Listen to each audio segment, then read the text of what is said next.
Imagine un silencio tan profundo que llega a doler en los oídos.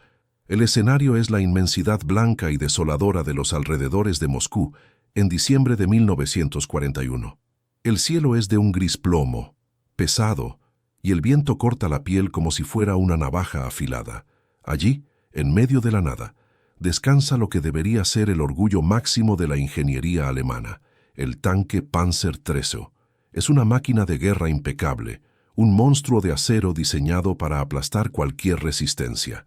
Pero ahora está inmóvil, como una estatua de metal olvidada en el tiempo. No fue una mina terrestre lo que lo detuvo, ni el disparo de un cañón pesado. Está paralizado porque el mismísimo mundo a su alrededor decidió congelarse. El general Heinz Guderian, el hombre que fue conocido como el genio de la guerra relámpago, observa la escena con el rostro endurecido por el frío y la frustración. Siente el olor metálico de la nieve mezclado con el hedor acre del combustible que simplemente se niega a arder. El termómetro marca 45 grados bajo cero. Es un frío que desafía la lógica humana, un frío que transforma la respiración en cristales de hielo antes incluso de que salga de los pulmones. Guderian ve a sus soldados, hombres que conquistaron Europa en semanas, intentando desesperadamente arrancar los motores. El sonido que resuena por las estepas no es el rugido potente de los caballos de fuerza, sino un chasquido seco, el gemido metálico de baterías muertas y engranajes que se niegan a girar. Es el sonido de la derrota antes incluso de que se dispare el primer tiro. Mientras tanto, a miles de kilómetros de allí, en los salones lujosos de Berlín, el alto mando nazi aún vive en una burbuja de optimismo arrogante. Ignoraron cada advertencia de los meteorólogos, ignoraron las amargas lecciones de la historia y, sobre todo, ignoraron la ciencia de la propia tierra que intentaban conquistar. Creían que la tecnología alemana era divina, que sus ingenieros eran infalibles y que Rusia caería antes de que el primer copo de nieve tocara el suelo. Pero la naturaleza no lee informes de propaganda. Aquí, en el lodo congelado y en la nieve profunda, la realidad llamó a la puerta con una fuerza brutal, transformando el avance triunfal en una pesadilla de acero inmóvil. Hans Weber, uno de los ingenieros jefe más brillantes de la élite técnica alemana, tiene las manos en carne viva. El metal frío de los tanques es tan extremo que si toca la piel desnuda por un segundo, se queda pegada, arrancando trozos de carne al intentar retirarla. En un centro logístico improvisado en Smolensk, que más bien parece un cementerio de tanques averiados, Weber abre el compartimento del motor de uno de los vehículos y lo que encuentra lo deja en estado de shock absoluto. El aceite lubricante, la sustancia vital que debería garantizar el movimiento fluido de las piezas, ya no es un líquido. Se ha transformado en una masa viscosa y opaca, algo parecido a una gelatina grisácea y sin vida. La tecnología de punta de Alemania, la joya de la corona de la Blitzkrieg, fue derrotada por un simple cambio de estado físico. El aceite alemán, diseñado para laboratorios europeos, simplemente se solidificó. Pero el verdadero terror de Weber y Guderian proviene de lo que escuchan a lo lejos, desde las líneas enemigas. Al otro lado del frente de batalla, el sonido es aterradoramente diferente. Es el rugido constante, rítmico y confiado de los motores soviéticos. Los tanques T-34 no se detuvieron. Avanzan por la nieve blanda y por el hielo liso como si el invierno fuera solo un detalle sin importancia. ¿Cómo es esto posible? ¿Cómo puede un ejército que los generales en Berlín calificaban como inferior poseer máquinas que funcionan perfectamente en el mismo infierno que paralizó a la Wehrmacht? La pregunta martillea en la cabeza de Weber. ¿Cómo es que el aceite de ellos sigue fluyendo mientras el nuestro se volvió piedra?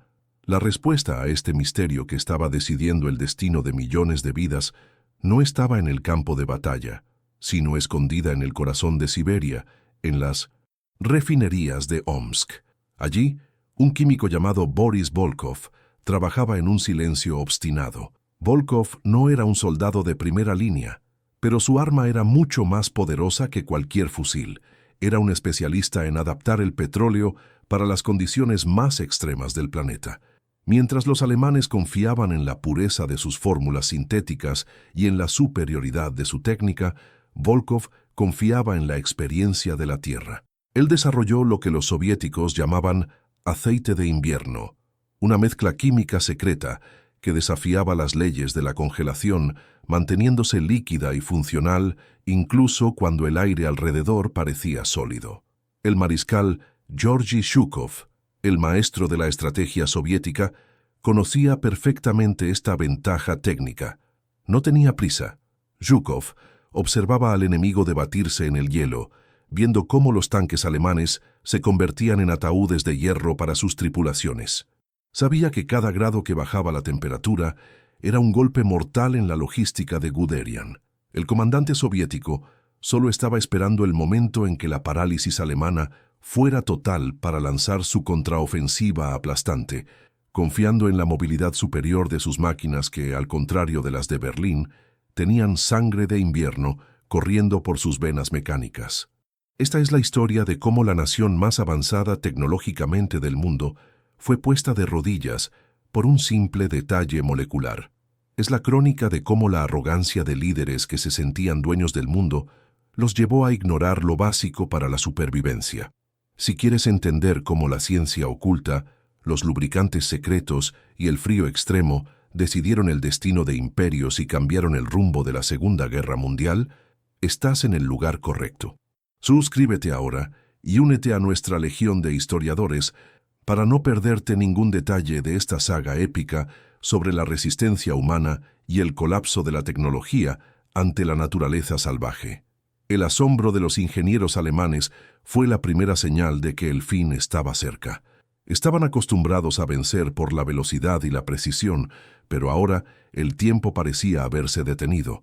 La Blitzkrieg, que barrió países enteros en días, ahora se arrastraba y moría en la nieve rusa. Con cada intento frustrado de girar una llave de contacto, la moral de los soldados alemanes se hundía un poco más.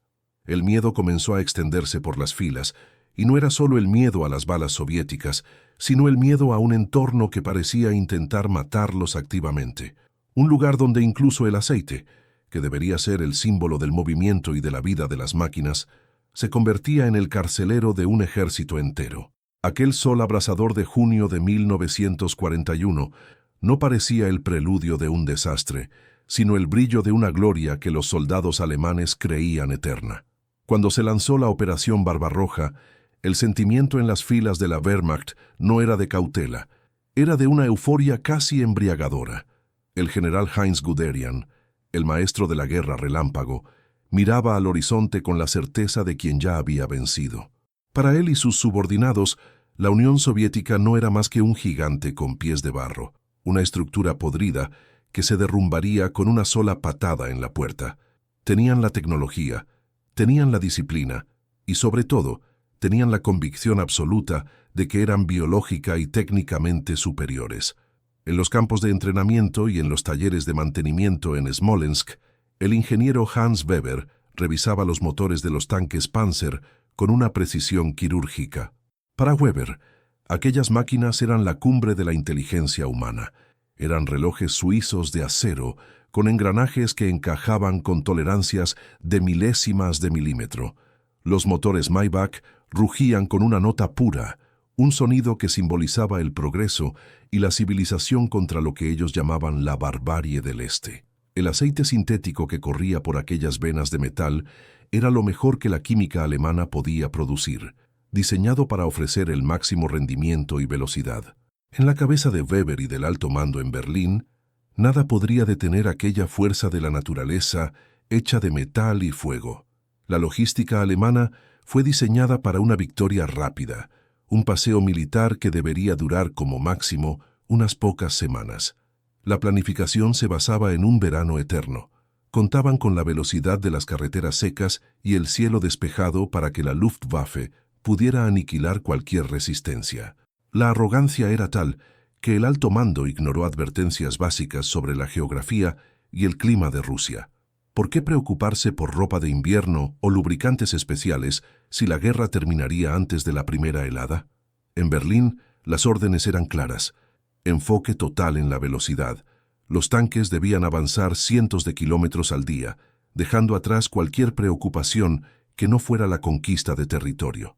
Mientras los tanques de Guderian rasgaban las estepas, levantando nubes de polvo que podían verse a kilómetros de distancia, la confianza alemana alcanzaba niveles mesiánicos.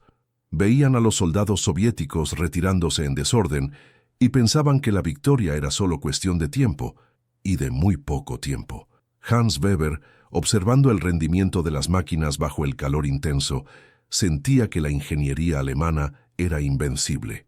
Confiaba en los manuales técnicos que decían que aquellos aceites y combustibles eran la élite de la ciencia. El problema es que esos manuales fueron escritos en laboratorios climatizados en Alemania, lejos de la realidad brutal e imprevisible de las profundidades del territorio soviético. El mariscal Georgy Zhukov, al otro lado de la línea de frente, observaba este avance con una paciencia gélida. Conocía su país, conocía su clima. Mientras los alemanes celebraban cada ciudad conquistada, los soviéticos preparaban algo que la tecnología alemana no podría prever. En las refinerías distantes de Omsk, en Siberia, hombres como el químico Boris Volkov trabajaban en silencio. No tenían el lujo de los laboratorios alemanes, pero tenían algo que los nazis despreciaban: la experiencia práctica con el frío extremo. Volkov sabía que, cuando la temperatura cayera, la pureza química de los aceites alemanes se convertiría en su mayor debilidad. La sofisticación excesiva de las máquinas de Weber era, en realidad, una sentencia de muerte silenciosa. Con cada kilómetro que Guderian avanzaba hacia Moscú, la línea de suministros alemana se estiraba como un elástico a punto de romperse, pero a nadie le importaba. El ambiente de «ya ganamos» se apoderaba de las conversaciones en las trincheras y en los cuarteles generales. Hablaban sobre la Navidad en casa, sobre las medallas que recibirían y sobre lo primitivo que era el Ejército Rojo. Creían que sus tanques eran dioses de acero y que el terreno ruso se doblaría ante su voluntad. La precisión de los motores, que exigía lubricantes de altísima calidad y mantenimiento constante, era vista como una prueba de superioridad cultural y no como una vulnerabilidad logística. Pero el destino tiene un sentido del humor cruel.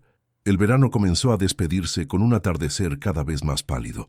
Las primeras hojas de otoño comenzaron a caer sobre las carcasas de tanques destruidos en Smolensk, y el viento, antes cálido y seco, comenzó a traer un toque de humedad que helaba los huesos durante la noche. Los alemanes, todavía vistiendo sus uniformes ligeros de verano, sintieron los primeros escalofríos. El polvo que antes cegaba a los conductores comenzó a transformarse en algo mucho más siniestro. Las lluvias de otoño llegaron sin aviso, transformando el suelo ruso en la famosa Rasputitsa, el periodo de las carreteras intransitables. Lo que antes era una pista de carreras para la Blitzkrieg se convirtió en un mar de lodo negro y pegajoso que se tragaba ruedas y orugas. El general Guderian vio su velocidad disminuir drásticamente. El optimismo comenzó a dar paso a una irritación creciente. Los motores precisos, de los que Weber tanto se enorgullecía, comenzaron a sufrir. El lodo entraba en todas partes, desgastando las piezas que habían sido hechas para trabajar en ambientes perfectos. La arrogancia de Berlín, sin embargo, permanecía intacta. Incluso con los tanques atascados hasta el chasis y los soldados exhaustos, el alto mando insistía en que el invierno sería solo un detalle. Creían que en cuanto el suelo se congelara, la movilidad volvería y podrían dar el golpe final en Moscú. Poco sabían ellos que el hielo no sería el libertador de los tanques alemanes, sino su carcelero más implacable. Estaban entrando en una trampa preparada por la propia naturaleza y por su incapacidad de respetar a un enemigo que consideraban inferior. Hans Weber comenzó a notar pequeños cambios en el comportamiento de las máquinas. El aceite, que antes fluía como el agua, parecía estar volviéndose más espeso en las mañanas frías. Los motores tardaban más en arrancar. Había un ruido diferente, un esfuerzo metálico que no debería existir. Pero él sacudía la cabeza y alejaba el pensamiento. Al fin y al cabo, eran alemanes. Tenían la mejor ciencia del mundo. No había nada que un ingeniero de élite no pudiera resolver. El problema es que la ciencia de Weber no había sido probada en el infierno que estaba por venir. Mientras tanto, en las sombras del bosque, los exploradores soviéticos observaban cómo el gigante alemán empezaba a cojear. Chukov sabía que el tiempo era su mejor aliado. El lodo, que antes era una sopa marrón y pegajosa, capaz de tragarse botas y ruedas enteras, comenzó a cambiar de una manera siniestra. ¿Conocen ese sonido de cristal rompiéndose bajo los pies? Fue exactamente eso lo que los soldados alemanes empezaron a escuchar. El mundo a su alrededor se estaba endureciendo. En cuestión de días, aquel escenario de humedad infinita se transformó en algo sólido como la roca, pero mucho más peligroso. La temperatura no bajó despacio, se desplomó. El termómetro marcó 0, luego -10, y pronto el mercurio besaba los -20 grados. Para los hombres de Guderian, que aún usaban uniformes de verano y esperaban estar en casa antes de Navidad, aquel frío era un aviso de que la naturaleza rusa tenía planes mucho más crueles. Allá en Smolensk, que ahora funcionaba como un centro logístico improvisado y, sinceramente, un verdadero cementerio de máquinas, el ingeniero Hans Weber estaba de pie frente a una fila de tanques Panzer XIII. No necesitaba un informe oficial para saber que algo estaba terriblemente mal. Veía el aliento de los mecánicos saliendo como nubes espesas de vapor, mientras intentaban, en vano, girar las manivelas de encendido. Weber se acercó a uno de los motores y extendió la mano. El metal estaba tan frío que parecía quemar la punta de sus dedos. Cuando abrió el compartimento de aceite, lo que vio no fue un lubricante fluido y listo para el combate. Era una masa oscura, opaca e inmóvil. El aceite alemán, orgullo de la ingeniería química de Berlín, se había transformado en algo con la consistencia de un dulce de leche en mal estado o una grasa pesada que se negaba a moverse. Los informes que llegaban a la mesa de Weber eran como llamadas de auxilio de un barco naufragando. De toda la línea de frente, el grito era el mismo. Los tanques no arrancan, los cañones se están trabando y los camiones de suministros están paralizados a mitad del camino. Imaginen la frustración de un ejército que conquistó Europa a base de velocidad, de la famosa Blitzkrieg, y que ahora se veía transformado en una estatua de hielo. Weber sentía el peso de la responsabilidad. Sabía que la tecnología alemana se basaba en la precisión, en ajustes milimétricos y en una química refinada para el clima europeo. Pero Rusia no era Francia. Rusia era otro planeta, con reglas físicas que los manuales de Berlín simplemente ignoraban. Mientras tanto, el general Heinz Guderian, el hombre que transformó los tanques en un arte de guerra, caminaba entre sus soldados con el rostro enrojecido por el viento cortante. Veía la desesperación en los ojos de sus hombres. Intentaban encender hogueras debajo de los motores de los tanques para derretir el aceite congelado, una práctica peligrosa que muchas veces terminaba en incendios accidentales o explosiones. Guderian se dio cuenta de que su mayor arma, la movilidad, le estaba siendo arrebatada por un enemigo al que no podía bombardear. Miraba al horizonte, hacia Moscú, y sentía que la ciudad, aunque visible a través de binoculares en algunos puntos, se estaba volviendo cada vez más distante. El crujido del hielo en los árboles parecía el sonido de latigazos. La tensión era palpable. Cada vez que un soldado intentaba disparar su ametralladora MG-34 y escuchaba solo un clic seco, el miedo aumentaba. El lubricante dentro de las armas también se había congelado, transformando rifles de última generación en pedazos de hierro inútiles para el combate cuerpo a cuerpo. Los alemanes empezaron a darse cuenta de que sus máquinas perfectas eran, en realidad, frágiles. Eran como relojes suizos llevados a una tormenta de arena. Hans Weber trabajaba día y noche en Smolensk, intentando mezclar gasolina con el aceite para ver si lograba disminuir la viscosidad, pero los resultados eran mediocres. El motor llegaba a toser, pero pronto moría, asfixiado por el propio lubricante que debería protegerlo. Lejos de allí, en el calor relativo de los laboratorios de Omsk, en Siberia, el clima era de una calma tensa, pero productiva. Boris Volkov, el químico que no tenía los recursos lujosos de los alemanes, pero tenía el conocimiento ancestral sobre el invierno, observaba sus propios frascos. Para Volkov, el frío no era un monstruo, era un dato técnico. Sabía que el secreto no estaba en hacer que el aceite resistiera al frío, sino en hacer que el aceite abrazara al frío. Él y su equipo Habían desarrollado un compuesto que usaba polímeros específicos y una base de petróleo menos refinada, pero más estable en temperaturas extremas. Mientras el aceite de Weber se volvía piedra, el aceite de Volkov seguía fluyendo como agua corriente, incluso cuando el termómetro marcaba menos 40 grados. En las trincheras alrededor de Moscú, el mariscal Georgy Zhukov recibía las actualizaciones de sus exploradores. Traían noticias que parecían demasiado buenas para ser verdad. Los alemanes estaban parados.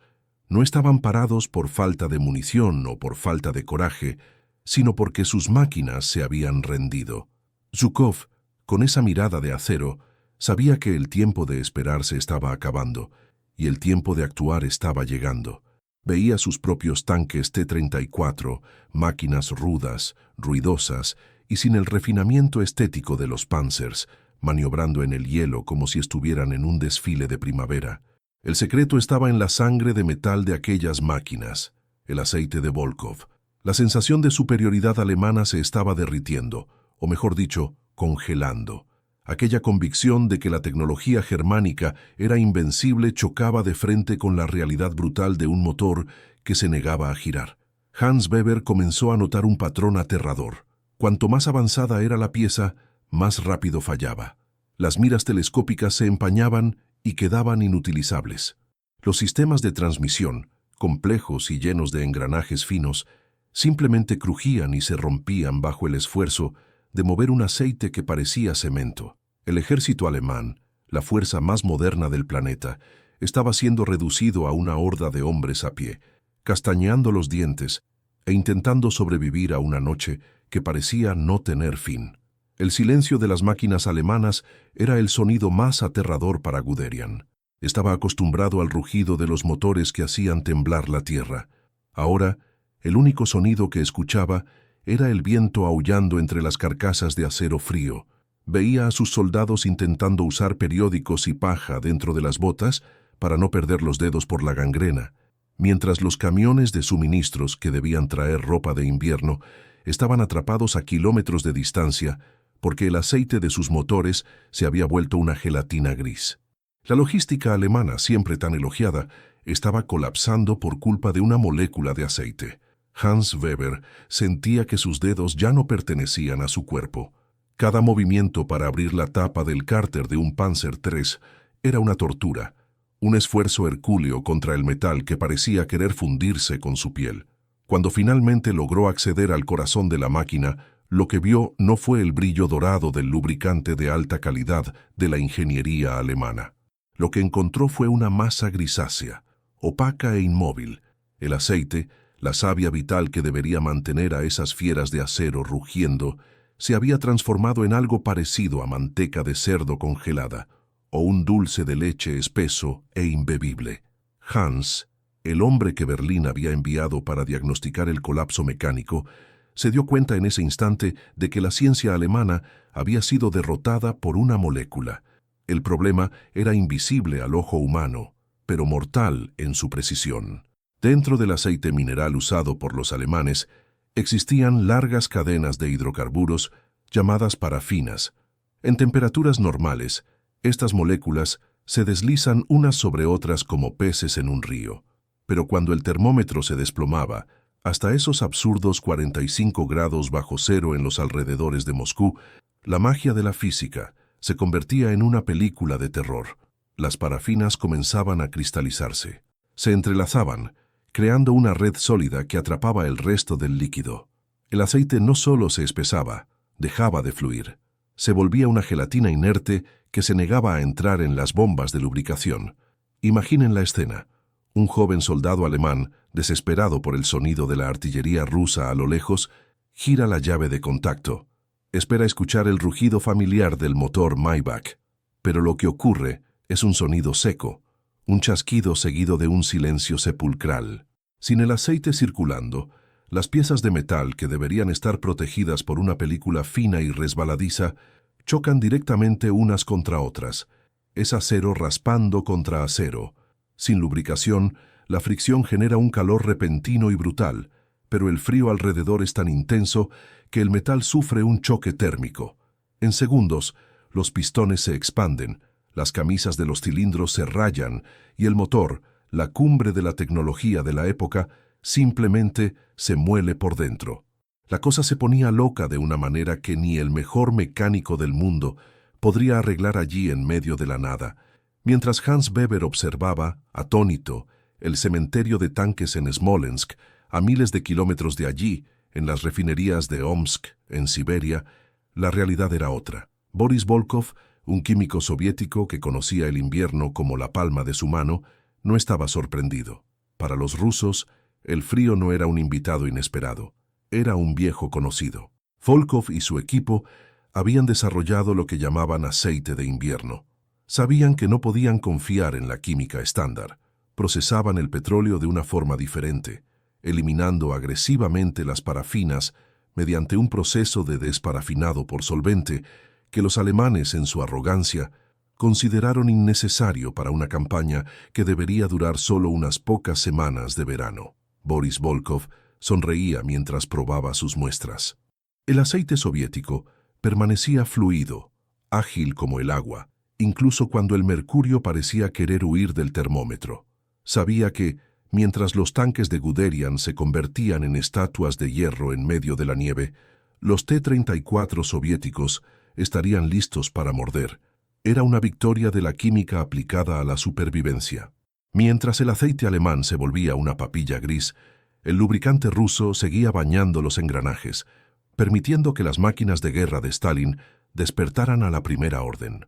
El general Heinz Guderian, el maestro de la guerra relámpago, sentía que el suelo desaparecía bajo sus pies. Veía cómo sus informes de disponibilidad se desplomaban. No eran los cañones enemigos los que estaban destruyendo su división Panzer, era el propio lubricante.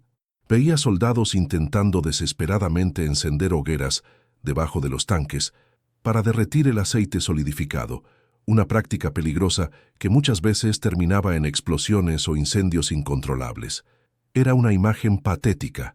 La élite militar del mundo, que había conquistado Europa con una velocidad aterradora, ahora estaba de rodillas intentando cocinar sus tanques para que pudieran moverse apenas 10 metros.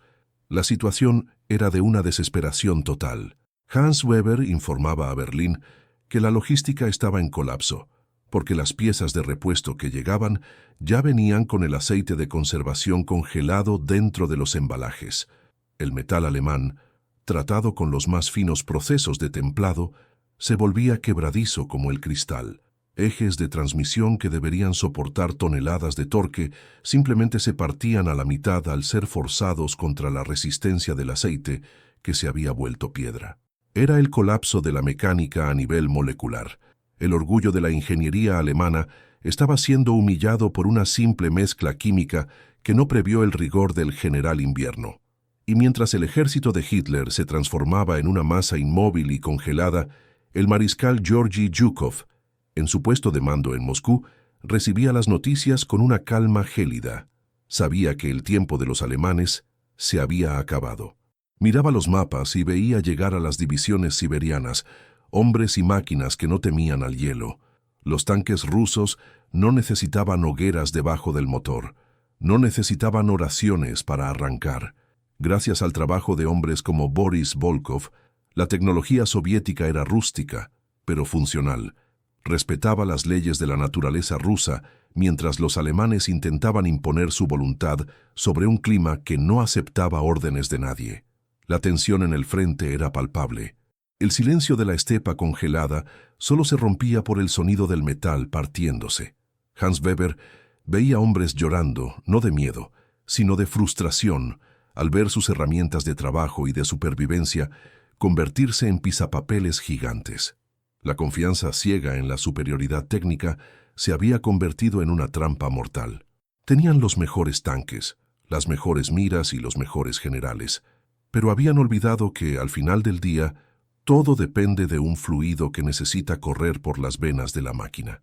Sin eso, el gigante de acero es solo una tumba de metal para quien está dentro. En ese escenario de pesadilla, la ciencia de la solidificación no era solo un tema de laboratorio, era la diferencia entre la vida y la muerte. El aceite alemán saturado de parafina Era el símbolo de una invasión planeada por quienes nunca habían sentido el viento de Siberia cortar la piel.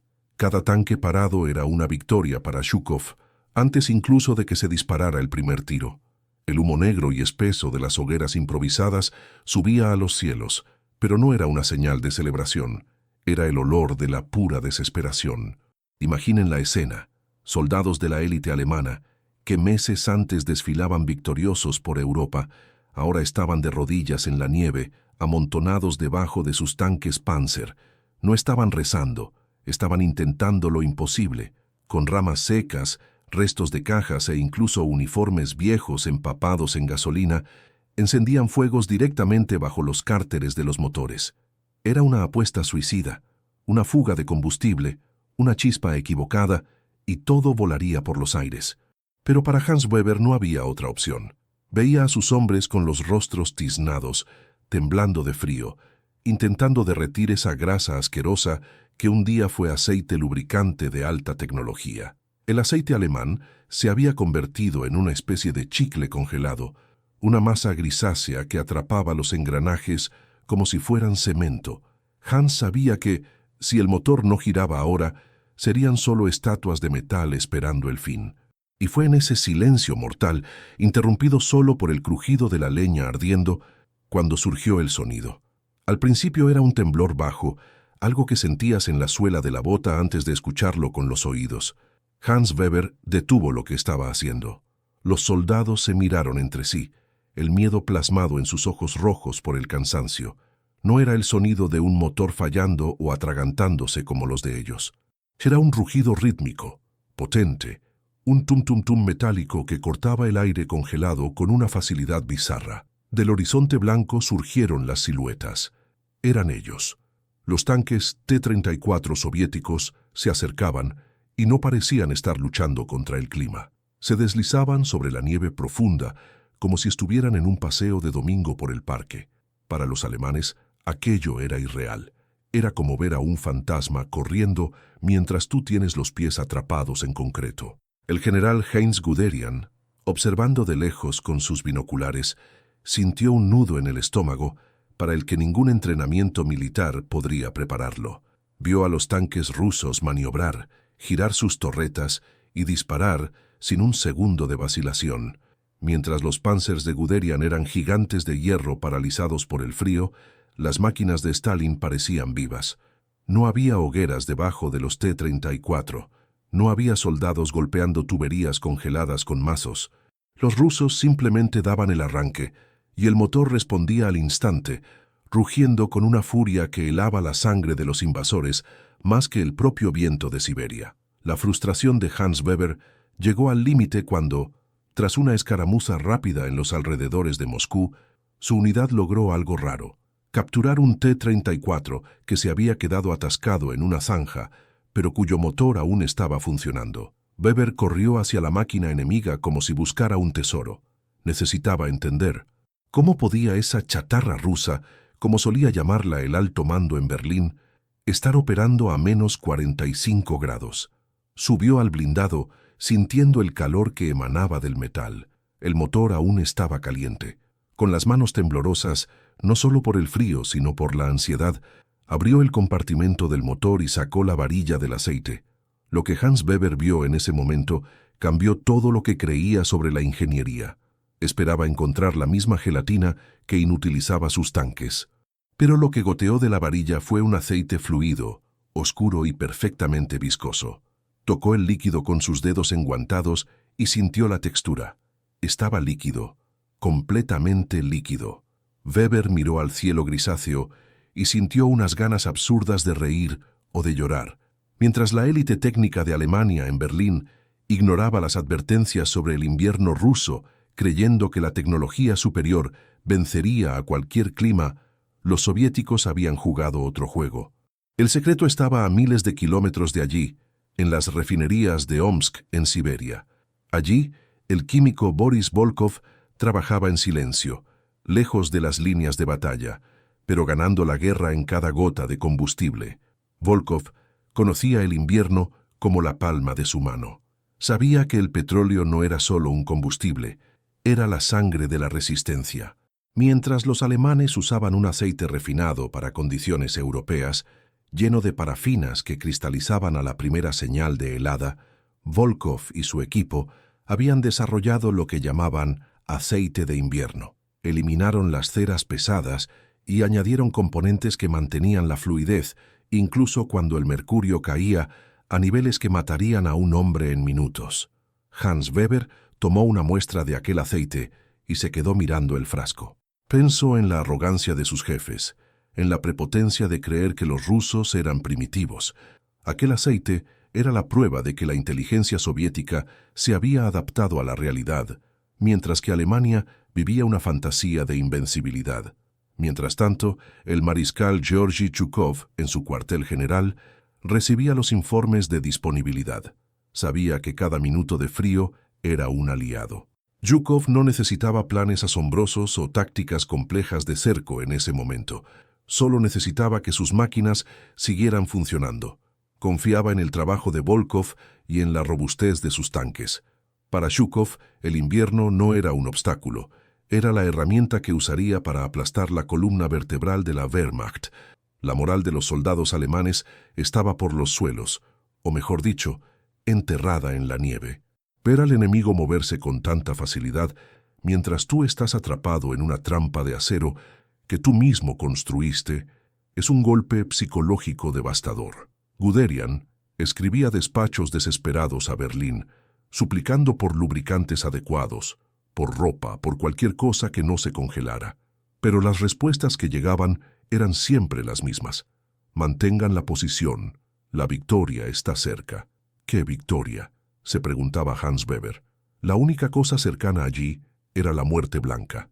El misterio del aceite soviético no era solo una cuestión de química, era una lección de humildad que la historia estaba dando de la forma más brutal posible. Los alemanes tenían los mejores ingenieros, las fábricas más modernas y los tanques más sofisticados del mundo, pero habían olvidado lo básico. La naturaleza no se doblega ante la tecnología si la tecnología no respeta a la naturaleza. Hans veía a sus compañeros perder dedos por congelamiento al intentar reparar piezas de metal que se pegaban a la piel y arrancaban trozos de carne. Mientras tanto, al otro lado de la tierra de nadie, escuchaba los gritos de guerra de los soldados rusos que saltaban de sus T-34 listos para el combate, apoyados por máquinas que parecían haber sido forjadas en el propio hielo. Mientras el mundo de Hans Weber se desmoronaba en los alrededores congelados de Moscú, a miles de kilómetros de allí, el ritmo era completamente diferente. En el corazón pulsante de Siberia, en una ciudad llamada Omsk, el aire no olía solo a nieve y pólvora, sino a combustible diésel y determinación bruta. Allí, el frío no era una sorpresa de última hora o un error de cálculo. El frío era el estado natural de las cosas. Y era en ese escenario de hielo eterno donde un hombre trabajaba en silencio para sellar el destino del Tercer Reich. Boris Volkov no vestía el uniforme gris de los generales, ni cargaba un fusil en la línea de frente. Era un químico, un hombre cuyas manos estaban permanentemente manchadas de grasa y cuyos ojos estaban enrojecidos por el humo de las refinerías. Mientras los ingenieros alemanes en Berlín diseñaban tanques complejos como si fueran relojes suizos, Boris y su equipo en Omsk trabajaban con una filosofía diferente. Para ellos, la sofisticación era una trampa. La guerra no la ganaría la máquina más bonita, sino la máquina que se negara a morir a mitad del camino. Boris sabía algo que los alemanes, en su arrogancia tecnológica, habían ignorado por completo. El petróleo no es solo un líquido negro que hace que las máquinas anden. Es un organismo vivo que reacciona al entorno. El aceite lubricante que los alemanes usaban era una maravilla de la ingeniería química, puro y eficiente en condiciones normales.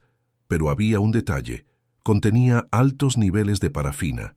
En temperaturas civilizadas eso no importaba, pero cuando el termómetro llegaba a los 40 grados bajo cero, esa parafina se transformaba en una especie de cera espesa, una gelatina maldita que trababa engranajes e impedía que los pistones se movieran. En las refinerías de Omsk, Boris Volkov pasaba noches en vela probando mezclas. El secreto soviético no estaba en añadir componentes caros, sino en un proceso de refinado agresivo y casi rudimentario. Eliminaron las parafinas con una brutalidad técnica que los químicos alemanes considerarían un desperdicio. El resultado era un aceite que parecía agua, fino y poco impresionante a los ojos de un especialista europeo.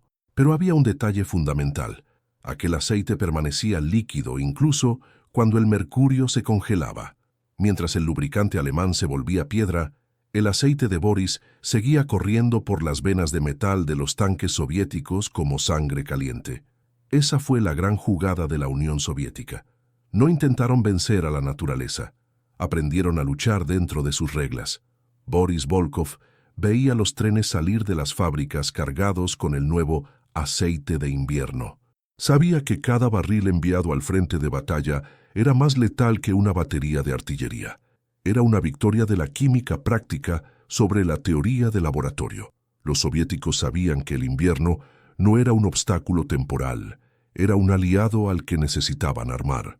Mientras tanto, el mariscal Georgy Zhukov, el hombre de hierro de Stalin, observaba los mapas en su cuartel general. Recibía los informes de Omsk con una satisfacción fría. Zhukov no tenía prisa. Veía al general Heinz Guderian desesperarse con sus tanques parados, transformados en monumentos de acero inútiles en la nieve. Zhukov sabía que la logística soviética, aunque pareciera caótica y rústica a los ojos occidentales, estaba perfectamente adaptada para aquel infierno.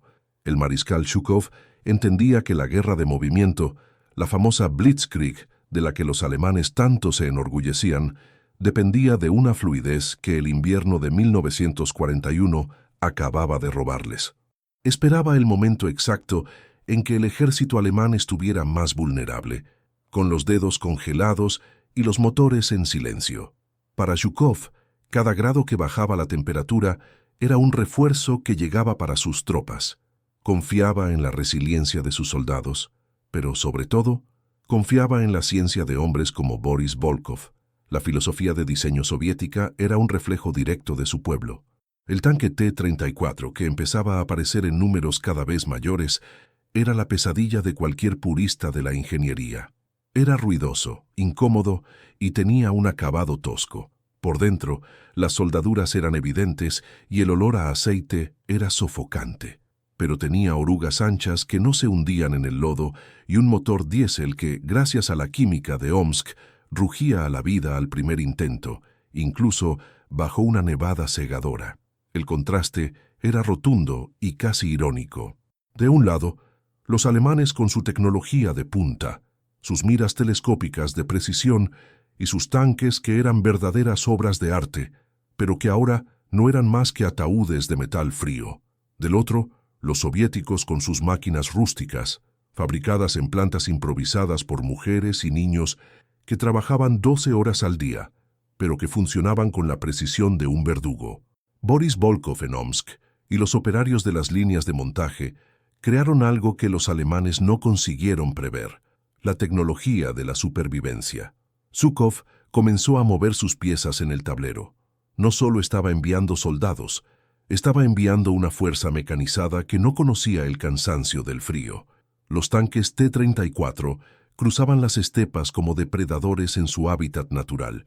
Para un soldado alemán escondido en una trinchera poco profunda, el sonido de aquel motor acercándose era el sonido del fin del mundo.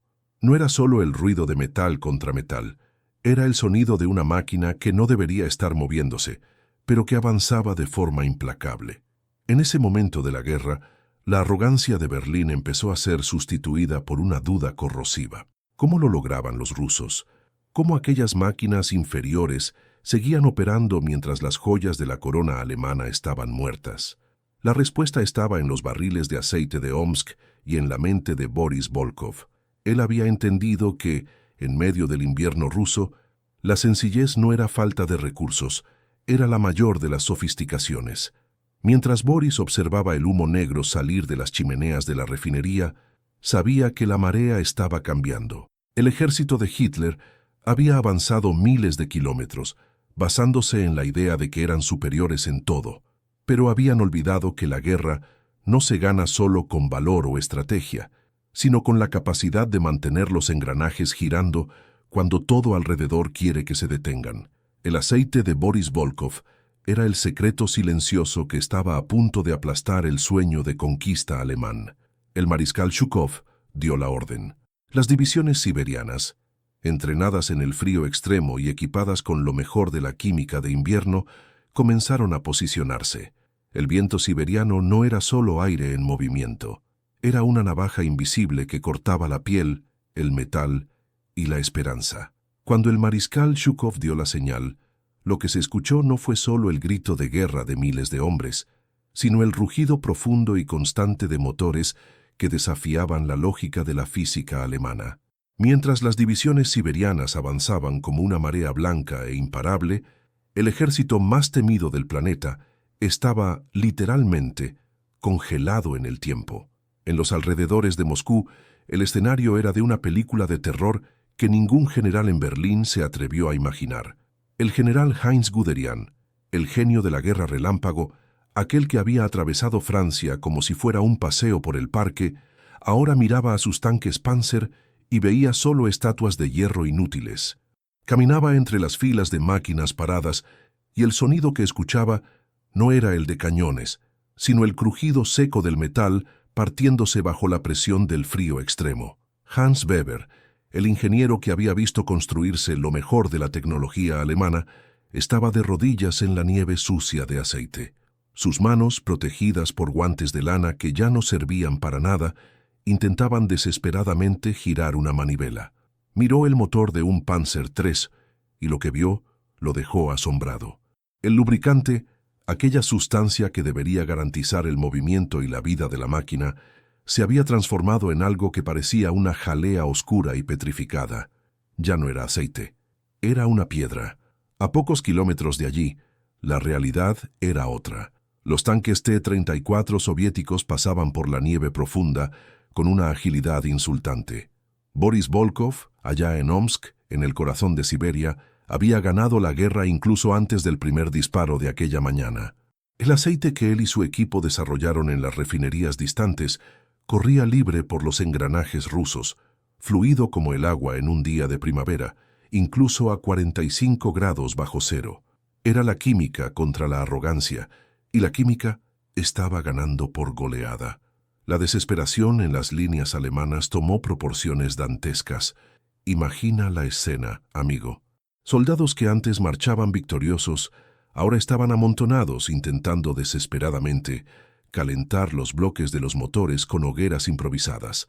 Quemaban todo lo que podían, muebles de casas saqueadas, ramas congeladas e incluso su propia ropa extra.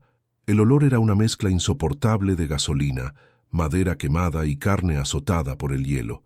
Muchos de esos soldados, con las prisas y el pavor de ser alcanzados por la ofensiva rusa, cometían errores fatales.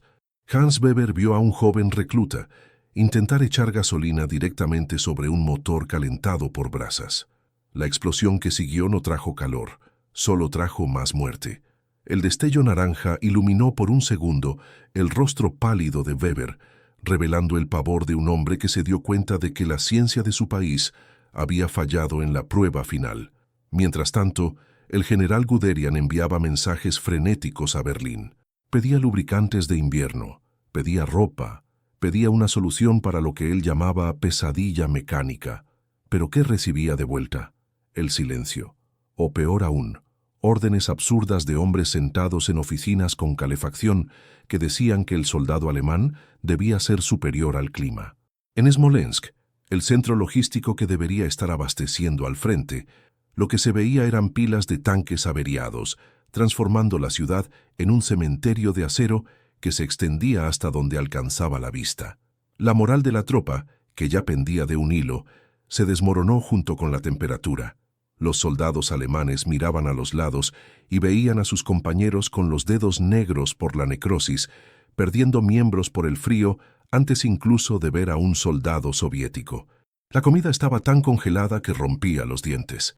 El pan era como piedra. La carne enlatada tenía que ser cortada con hachas. Y luego, el impacto psicológico de ver a los rusos avanzando. Los soldados de Zhukov no parecían sufrir por el clima. Usaban abrigos de piel gruesos, botas de fieltro llamadas valenki, Y lo más importante, sus armas funcionaban. El sonido de los cohetes Katyusha, conocidos como los órganos de Stalin, rasgaba el cielo, y los alemanes no tenían a dónde huir. Sus propios cañones estaban trabados. La grasa en los mecanismos de disparo se había solidificado, transformando armas de alta precisión en pedazos de tubo inútiles. Hans Weber intentó una última jugada. Intentó mezclar queroseno con el aceite para ver si lograba alguna fluidez, una técnica desesperada que escuchó que algunos mecánicos estaban intentando. Pero era demasiado tarde. El metal de los tanques alemanes, una aleación de acero de alta calidad, se estaba volviendo quebradizo. Al ser alcanzado por un proyectil soviético, el acero no solo se perforaba, se astillaba como el cristal, lanzando fragmentos mortales dentro del compartimento de la tripulación. El clímax de aquella tragedia ocurrió cuando las columnas de tanques soviéticos finalmente rompieron las líneas de defensa alrededor de Moscú. Lo que siguió fue una retirada caótica. Miles de soldados alemanes abandonaron sus máquinas carísimas y sofisticadas simplemente porque no arrancaban. Caminaban por la nieve, intentando volver a Smolensk, dejando atrás un rastro de tecnología alemana que ahora solo servía como marcador para el avance ruso. Guderian, al ver el colapso de su amada fuerza de tanques, entendió que la guerra había cambiado de manos. Ya no se trataba de quién tenía el tanque más potente o la mira más precisa. Se trataba de quién podía sobrevivir al entorno más hostil de la Tierra. La logística alemana, basada en la premisa de una victoria rápida en verano, había sido destruida por un químico soviético llamado Boris Volkov y su fórmula de aceite de invierno. El legado de aquella batalla quedó marcado en el hielo. Cuando la primavera finalmente llegó y la nieve comenzó a derretirse, lo que emergió no fue la victoria, sino los restos de una ambición ciega. Miles de tanques alemanes se pudrían en los campos rusos, monumentos a la arrogancia de un mando que ignoró a la naturaleza. Los supervivientes, como Hans Weber, regresaron a casa con cicatrices que el tiempo nunca borraría, contando historias de un frío que no solo congelaba el cuerpo, sino que congelaba el alma misma de la máquina. La lección que quedó para la historia es clara y brutal. La tecnología más avanzada del mundo no vale nada si no respeta las leyes del entorno donde opera.